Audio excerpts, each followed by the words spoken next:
Hello everybody and welcome to You Can Heal Your Life. I'm Dr. Amay Parekh. We are on episode number 17, chapter number 9, Daily Work. We spoke a lot of things about forgiveness. We've spoken a lot about self-work. We've understood a lot of changes in ourselves to identify where we were going wrong as we thought, and then move forward from that. But now it needs to come into a practice. It needs to become something what we call as a daily habit. So everybody has daily habits. You brush your teeth. You in a certain way, or you eat meals in a certain way.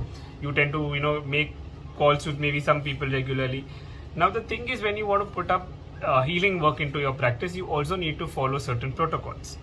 Now the first thing that you need to learn is that you cannot criticize yourself with every step. Okay, so if, for example, if a child falls, the child is not going to say, oh my god, I fell down, I'm never going to now stand up and try walking again.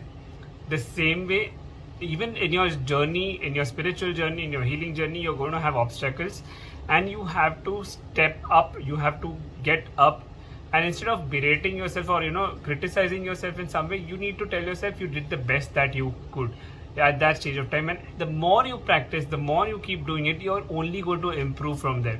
So she gives her own example of how she went on the stage to give her first lecture, and then instead of saying that she did a bad job to herself, she said you did the best that you could, you did a great job.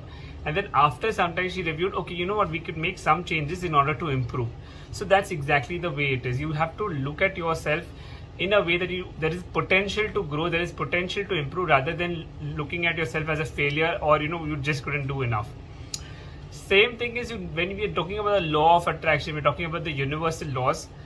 She gives a relation how if you're taking a new computer, or if you need to get some program executed, you have to follow those commands, right? If I want to cut and I have to put it somewhere, I have to press the cut and then I have to press the paste so that it goes from one place to another.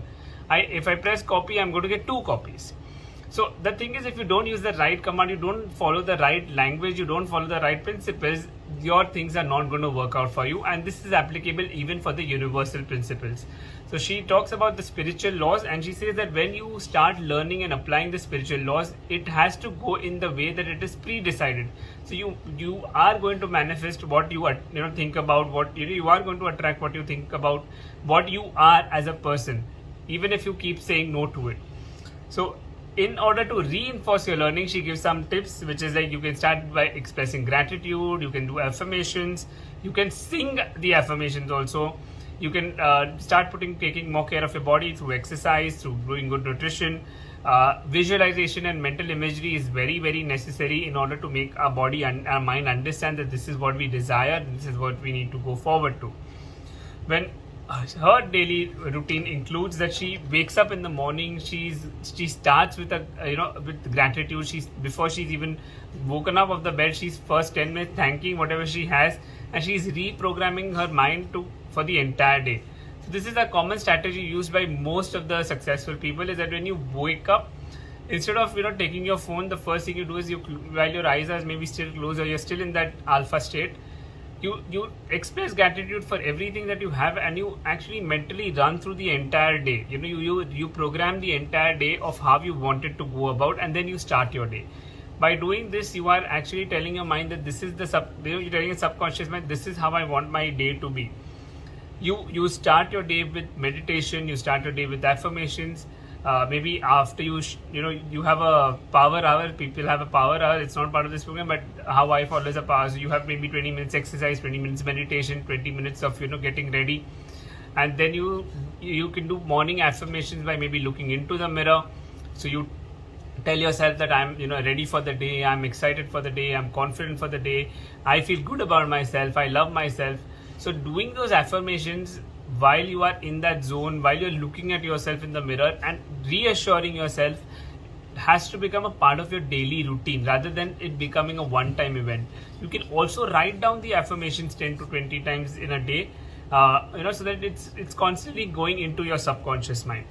So putting in that meditation, putting in that time and energy, putting in that effort, so-called effort, into getting into it a habit is necessary. And once it starts becoming a routine, it will become much more easier for you. Now, not everybody has the same thing that they like or dislike. So finding out what works for you is very, very important. Try out various things and see what is best for you.